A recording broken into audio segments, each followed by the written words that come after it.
Good morning everyone, this is Rakibul. I will be sharing my Dhaka to Manchester journey with you. As you can see, আমরা Dhaka international এয়ারপোর্টের বাইরে দাঁড়ায় আছি। তো এখানে আসার পর যে কাজটা আপনি করবেন, যে গেটটাতে একটু ভিড় কম থাকবে ওই গেটের সামনে দাঁড়াবেন। এখন আপনার প্রথম যে কাজটা এখানে হয় সেটা হচ্ছে আপনার ফ্যামিলিকে বিদায় দেওয়া। তো এখান থেকে আপনি আপনার ফ্যামিলিকে বিদায় দিয়ে দিবেন, তারপর মেন গেটের দিকে চলে যাবেন, যেটাকে বলা হয় সিকিউরিটি চেক। তো এখানে দুটো জিনিস আপনার দরকার হবে, সেটা হচ্ছে পাসপোর্ট আর একটা হচ্ছে এয়ার টিকিট। এটা আপনার যে কোনো ধরনের হইতে পারে। একটা হচ্ছে এয়ার টিকিটটা আপনার কাছে প্রিন্টেডও থাকতে পারে অথবা আপনি মোবাইলেও দেখাইতে পারবেন। এই দুইটা জিনিস আপনার কাছে থাকলে আপনি এটা শো করে গেটের ভিতরে চলে যাবেন। তো এখানে আরেকটা জিনিস অ্যাড করব, সেটা হচ্ছে আপনি যে ট্রান্সপোর্টেশনটা দিয়ে আসছেন আপনার ফ্যামিলি সহ, ওইটাকে এয়ারপোর্টের বাইরে বেশিক্ষণ দাঁড়াইতে দেয় না। তো আপনি এটা মাথায় নিয়ে রাখেন যে 5 to 10 মিনিটস ম্যাক্সিমাম ওখানে আপনি দাঁড় করাইতে পারবেন, তারপরে গাড়িটাকে চলে যেতে হবে। সো যাতে আপনি আপনার এই সময়টুকুর মধ্যে আপনি আপনার ফ্যামিলিকে বিদায় দিয়ে মেন গেটের দিকে চলে যেতে পারেন, সেইটুকু আপনি মাথায় রাখবেন। আর না হলে আপনার এই গাড়িটাকে সুন্দর মতো বলতে হবে যে তুমি একটা রাউন্ড দিয়ে আবার এই জায়গায় আসো, ততক্ষণে আপনি আপনার ফ্যামিলির সাথে বিদায় দিয়ে মেন গেটের দিকে চলে যাবেন। তো এই সেই গেট, এখানে আপনি সুন্দর মতো আপনার পাসপোর্ট আর এয়ার টিকিটটা দেখাইলেই আপনি ভিতরে চলে যাবেন। একটা সিম্পল সিকিউরিটি চেক থাকে, যেটার মধ্যে লাগেজ বা এই যে যেটা দেখতে পাচ্ছেন সামনে সব কিছু দিতে হয়। তো এখানে এমন কিছু না, জাস্ট দিয়েই ভিতরে নিয়ে নেবেন। তারপরে আপনার সামনে এয়ারপোর্টের এই সিনারিও আসবে। হাতের বাম পাশে যেগুলো দেখতে পাচ্ছেন এগুলো সবগুলা মানি এক্সচেঞ্জের দোকান, তারপর বিভিন্ন নেক পিলো, নেক রোল, এইটা সেইটা, তারপর লাগেজ আপনার হচ্ছে র্যাপিং করবেন নাকি কাগজ দিয়ে, এইসব জিনিস থাকবে। আর ডান পাশে যেগুলো দেখতেছেন এগুলো হচ্ছে বাস কাউন্টারের মতো এয়ার টিকিট কাউন্টার। তো আপনার যে প্লেনের এয়ার টিকিটটা আপনি বাই করছেন, তো সেই কাউন্টারটা কোথায় ওইটা আপনাকে কাউকে জিজ্ঞেস করলেও হবে যে বিমান বাংলাদেশের এয়ার টিকিট কাউন্টারটা কোথায়। তো ওই কাউন্টারের দিকে আপনি সোজা চলে যাবেন। তো এটাকেই বলে হচ্ছে আপনার চেক ইন। তো চেক ইনে যেটা হবে, আপনার যে এয়ারলাইন্স আপনাকে যে যতটুকু ওয়েট অ্যালাউ করবে ওই ওয়েটের একটা লাগেজ আপনি এখানে দিয়ে দিবেন, প্লাস আপনার যে অনলাইন টিকিট কপিটা ছিল ওইটা দেখাইলে এরা আপনাকে এখানে মেইন টিকিটটা দিবে। তো মেইন টিকিটটা নেওয়ার আগে আপনি যে কাজটা করবেন সেটা হচ্ছে আপনি চাইলেই তাকে বলতে পারবেন যে জানালার সিট বা আইল সিট যদি অ্যাভেলেবেল থাকে আপনি ওনাকে রিকোয়েস্ট করলেই ওনারা আপনাকে দিয়ে দিবে। তো এই কাজটা শেষ হয়ে গেলে আপনার ঘাড়ের ব্যাগ আর লাগেজ নিয়ে চলে যেতে হবে ইমিগ্রেশনে। এখানে বাংলাদেশ পুলিশ আপনার পাসপোর্ট আর রিলেটেড ডকুমেন্টস যা যা আছে এগুলো চেক করবে আর বিভিন্ন কোশ্চেন করবে। আচ্ছা, ইমিগ্রেশন নিয়ে আরেকটা জিনিস বলি, সেটা হচ্ছে আপনি যদি এখানে বিভিন্ন ধরনের কোশ্চেন করে থাকে পুলিশেরা আমাদের দেশের, যদি আপনি ওয়ার্কিং ভিসায় যান তাহলে আপনার ডিফারেন্ট ধরনের কোশ্চেন হবে, আপনি কোন কোম্পানিতে যাচ্ছেন, কেন যাচ্ছেন, এই ধরনের কোশ্চেন করবে। আর স্টুডেন্ট ভিসায় যদি হয়ে থাকেন তাহলে কোন কান্ট্রিতে কোন কোর্সে, কিছু ডকুমেন্টস এরা আলাদা আলাদাভাবে চেয়ে থাকে। বাট এটা নিয়ে টেনশনের কিছু নাই, আলটিমেটলি ওরা ছাড়তে বাধ্য। তো ইমিগ্রেশন শেষ করে আপনারা এইভাবে বের হচ্ছে ওনারা।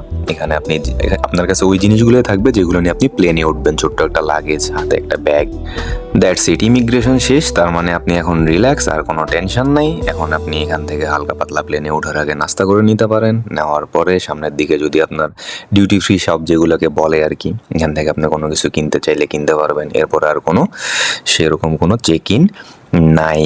তো এরপরের স্টেপ যেটা আছে সেটা হচ্ছে এখানে আপনি আপনার হাতের যে ব্যাগগুলো নিলেন, আপনার হাতে একটা ব্যাগ বা আপনি একটা লাগেজ ছোট যেগুলো নিয়ে প্লেনে উঠবেন, তো এইগুলাকে একটা ফাইনাল চেকিং করা হবে। তো এর আগে আপনি যে আপনার প্লেনের টিকিটের মধ্যে দেওয়া থাকবে আপনার কত নাম্বার গেটে আপনার প্লেনটা দাঁড়ায় আছে, তো ওই গেটের দিকে আপনাকে যাইতে হবে। এখানে কাউকে জিজ্ঞেস করলেও হবে, ওনারা বলে দিবে। আর সামনে যে চেকিংটা আমরা দেখতে পাচ্ছি যেগুলো ডিউটি ফ্রি সব, এখান থেকে আপনি যে কোনো ধরনের পণ্য কিনতে পারেন উইদাউট ট্যাক্স। এখানে যিনি দাঁড়ায় আছে, যিনি ভদ্রলোক, ইনি আপনার টিকিট আর ওই বোর্ডিং পাসটা দেখে বলে দিবে যে আপনি কোন দিকে কোন গেটের দিকে যাইতে হবে। তো এটাই হচ্ছে লাস্ট স্টেপ, যেটাকে বলি আমরা বোর্ডিং। তো এখানে আপনি যে কাজটা করতে হবে আপনাকে, যে আপনার এই গেট নাম্বার অনুযায়ী ফলো করে আপনার টিকিটে যে গেট নাম্বার দেওয়া আছে ওই দিকে আপনাকে যাইতে হবে, হয় হাতের ডানে অথবা বামে। এই যে সামনে যাদেরকে দেখতে পাচ্ছেন এরা সবাই বোর্ডিং করতেছে, প্লেনে ওঠার আগ মুহূর্ত আর কি, মানে plane last checking from Bangladesh side. তো এখানে আপনার জুতা, মোজা, বেল্ট, মানি ব্যাগ যা যা আছে সব কিছু খুলাবে। এগুলো নিয়ে একটা ছোট্ট ট্রের মধ্যে রাখতে হবে। আর মোবাইল, মানি ব্যাগ, ল্যাপটপ এগুলো যা যা আছে এগুলো একটা ছোট ট্রের মধ্যে রাখতে বলবে। জুতাগুলো আর একটা ট্রের মধ্যে রাখতে বলবে। আর ব্যাগগুলো আর লাগেজ তো ওইভাবেই আপনি চেক ইনে দিয়ে দিবেন। আর তারপরের স্টেপ হচ্ছে আপনি এগুলো সব চেক হয়ে গেল, জুতা মোজা পরে ব্যাগ লাগেজ নিয়ে আপনি একটা রুমের মধ্যে বসে থাকবেন। এখান থেকে আপনি একদম ক্লাসের বাইরে থেকে আপনি প্লেন দেখতে পারবেন। যদি আপনার কপাল ভালো হয় এখান থেকে ডিরেক্ট গিয়ে প্লেনে উঠবেন এরকম বক্সের মাধ্যমে। আর যদি এই রুমটাতে আর কি লাস্ট যেখানে আপনি বসে থাকবেন প্লেনে ওঠার আগ পর্যন্ত, তো এখান থেকে সোজা একটা বক্স অনেক ক্ষেত্রে ওই যে দেখেন ডিরেক্ট প্লেনে গিয়ে লাগতেছে, ওই যে লম্বা বক্সটা ওইটা প্লেনে লাগতেছে, আপনি ডিরেক্ট এই বক্স দিয়ে হেঁটে প্লেন উঠবেন। আর যদি কপাল খারাপ হয় প্লেন দূরে হয় তাহলে যে কাজটা করে ওনারা এরকম নিচে নিয়ে আসবে, একটা বাস আসবে, এই বাসের মধ্যে ওইটা সবাই বসবেন। যেমন এখানে আমরা সবাই এই বাসের মধ্যে আসি, তো বাসটাও এসি করা, টেনশনের কিছু নাই, ভালোই মোটামুটি। তো এখান থেকে এই বাসে করে আপনাদেরকে প্লেন পর্যন্ত নিয়ে যাবে। তো প্লেনে ওঠার আগে আবার ওখানে আরেকবার আপনার টিকিটটা দেখবে, দেখে এয়ার হোস্টেসরা দাঁড়ায় আপনাকে ওয়েলকাম করবে। করার পর আপনি ধীরে ধীরে প্লেনে উঠে যাবেন, উঠে আপনার সিট পর্যন্ত চলে যাবেন। এই হচ্ছে আমাদের আমাদের হচ্ছে plane Boeing 787 Dhaka to Manchester, আমাদের দেশের সর্বোচ্চ বড় প্লেন এইটা। 300-400 যাত্রী এটাতে যাতায়াত করতে পারে একসাথে। সো এটা হচ্ছে আপনাদের বিজনেস ক্লাস, এখানে বড়লক্স। অ্যান্ড এর পিছনে ঢোকার পরেই হাতের বামে বিজনেস ক্লাস, ডানের দিকে এই যে আমরা গরিবস ইকোনমি ক্লাস আর কি। তো এখানে আপনার যে কোনো একটা সিট হবে, মাঝখান দিয়ে আমরা যাচ্ছি, এটাকে আইল বলে। ডানে বামে সিটগুলোকে আইল সিট। আর জানালার পাশে যদি চান জানালার, তো বেটার হচ্ছে আপনি এই ধরনের কেসে আইল সিটই নেবেন, কারণ জানালার পাশে থাকলে আবার লোকজন বের হয়, এই প্রবলেম সেই প্রবলেম। তো বেটার আইল সিট নেওয়া। তারপর আমাদের এই যে প্লেন টেক আপ করতেছে, টেক অফ করলে যে জিনিসটা হয় আপনি জানালা দিয়ে বাইরের দিকে তাকাবেন। একটু ফার্স্ট টাইম যদি আপনি ট্রাভেল করেন তাহলে একটু আনইউজুয়াল ফিলিংস আসবে, বাট ইটস নর্মাল। আপনি কোনো ধরনের ভয় না পেয়ে সুন্দর মতো জানালা দিয়ে বাইরের দৃশ্য উপভোগ করতে থাকবেন। আর প্লেনটা যখন উড়ে এই সময়টাতে একটু খারাপ লাগে, মানে অনেকের আজীব ফিলিংস আসে, বাট ইটস ওকে, চিল। আপনি নির্ভয়ে প্লেনের বাইরের দৃশ্য দেখবেন। প্লেন যেমনই ঘুরুক, যেমনই উঁচু নিচু, যেমনই ফিলিংস আসুক। তো নিচে যে আমরা জায়গাটা দেখতে পাচ্তেছি এটা হচ্ছে নিকুঞ্জ 1। তো আমার অফিসের অনেকেই ভাবতেছেন এই জায়গায় আমি লাস্ট 6 বছর এক কোম্পানিতে আর কি, আমার অফিস এখানেই ছিল। তো নিকুঞ্জ 1-2 উপরে আমরা আছি। আর ওই যে সামনে যে রাস্তাটা দেখতে পাচ্তেছি এটা হচ্ছে 300 ফিটের রাস্তা, আর কুড়িল বিশ্ব রোড। আর ডান পাশে যে বিল্ডিংগুলো দেখতে পাচ্তেছি এটা হচ্ছে আপনার যমুনা ফিউচার পার্ক।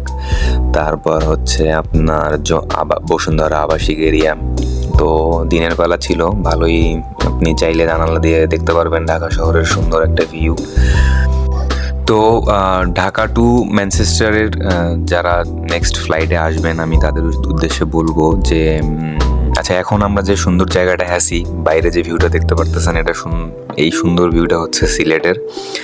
এটা একটা অ্যামেজিং ভিউ। যারা কখনো ফ্লাইটে সিলেট যাননি তাদের মনে হবে যে আপনি বিলের মাঝখানে যা ল্যান্ড করলেন, কখনোই আপনার এয়ারপোর্ট মনে হবে না যে এয়ারপোর্ট আসতেছে। তো যাই হোক, তো সিলেটে আপনারা 1 থেকে 2 ঘন্টা সময় পাবেন, ওখানে চাইলেও আপনি 1 থেকে 1.5 ঘন্টা মোস্টলি আমাদের যে লাগছিল আর কি। আপনি চাইলে এই সময়টাও ফ্যামিলি অ্যান্ড ফ্রেন্ডসদের সাথে কথা বলতে পারবেন। তো ম্যানচেস্টার যেহেতু 12 থেকে 13 ঘন্টার একটা জার্নি, তো আমি বলবো যে আপনারা ফোনের মধ্যে মুভি বা ল্যাপটপে নিতে পারবেন, ওখানে আপনি ডিসপ্লে সামনে থাকবে, চাইলে ওখানে মুভি দেখতে পারবেন। কিন্তু আমি যেটা হয়েছে আমার কাছে, আমি একটা মুভি দেখি, 2টা মুভি দেখি, তারপরেও দেখি 2 ঘন্টা 4 ঘন্টা গেছে, এখনও 13 ঘন্টা বাকি। অনেকেই আবার ঘুমাইছে, ঘুম থেকে উঠে আবার খাইছে, খাবার খাওয়া শেষে আবার ঘুমাইছে, আবার খাবার দিছে, আবার ঘুমাইছে। তো এরকম যারা পারেন তাদের জন্য গুড, বাট যারা পারেন না আমার মতো তাদেরকে বলবো যে অনেকগুলো মুভি নিয়ে আসেন, সুন্দর মতো বসে বসে দেখবেন। চার্জের কোনো সমস্যা নেই, 787-এ চার্জেরও ব্যবস্থা আছে এই প্লেনে, আপনি আরামসে চার্জ দিতে পারবেন ফোন। অ্যান্ড আর একটা জিনিস যেটা হচ্ছে যে যত যাই করেন 13 ঘন্টা একটু মোটামুটি বোরিং লাগে, তো ওই মেন্টালিটি নিয়েই রাখেন যাতে খারাপ না লাগে। আর প্লেনটা যেহেতু অনেক উপরে থাকে, তা 38,000-39,000 ফিট উপরে, বাইরে -56 ডিগ্রি সেলসিয়াস টেম্পারেচার থাকে। তো একটা মজার জার্নি, মানে আপনি বাইরে চাইলেও দেখতে পারবেন না অনেক ক্ষেত্রে, সব কিছু বন্ধ করা থাকে অনেক উপরে যেহেতু প্লেনটা থাকে। তবে আমরা মাঝখানে একটা হচ্ছে উইন্ডো খোলা থাকে, ওখান থেকে কিছু ভিউ আমরা দেখছিলাম, সবাই দেখি যায় যায় দেখতেছে, পরে আমিও গেলাম দেখি যে এরকম একটা ভিউ আমরা দেখতে পারতেছি। তো প্লেনে আপনি মনিটরের মধ্যে দেখতে পারবেন প্লেনটা কোথায় আছে। তো দেখি এটা মিডিল ইস্টে সামথিং সামহার এখানে ছিল। Okay, so then this is the view of the Manchester airport. এখানে 7টা তখন বাজে, বাট তখনও সূর্য ছিল। সুন্দর একটা ভিউ এখানে আপনি দেখতে পারবেন নামার পরে। তো বাংলাদেশে যেহেতু গরম ছিল, ওখানে গিয়ে দেখি একটু ঠান্ডা, ভালোই লাগতেছিল, বাট ঠান্ডাটা আসলে সহনীয় ছিল। সো দ্যাটস ইট। এখান থেকে আপনি ইমিগ্রেশনে যাবেন, ইমিগ্রেশনে আপনাকে জিজ্ঞেস করবে আপনি কোন কোর্সে আসছেন, কোন ইউনিভার্সিটিতে আসছেন, কেন ইউকে সিলেক্ট করছেন, অ্যান্ড কোথায় গিয়ে উঠবেন। এই কোশ্চেনগুলোর অ্যান্সার মুখস্থ থাকলেই এনাফ, কোনো ডকুমেন্টস বা কোনো কিছুই চাবে না। Your passport and e visa would be enough. আর দ্যাটস ইট। এখানে বেল্টে গিয়ে ইমিগ্রেশন শেষ করে আপনার লাগেজ কালেক্ট করবেন, অ্যান্ড ওয়েলকাম টু ম্যানচেস্টার। এটা ম্যানচেস্টার এয়ারপোর্টের বাইরের একটা ভিউ। এখান থেকে আপনি উবার বা যদি কেউ আপনাকে রিসিভ করতে আসে, এখান থেকে আপনি চলে যাবেন আপনার ডেস্টিনেশনে। So that's it guys, thank you so much. আমার জন্য দোয়া রাখবেন সবাই। ইনশাআল্লাহ নেক্সট কোনো ইনফরমেটিভ ভিডিও নিয়ে আবার আপনাদের সামনে আসার চেষ্টা করব। টিল দেন, টাটা, আল্লাহ হাফেজ, বাই বাই।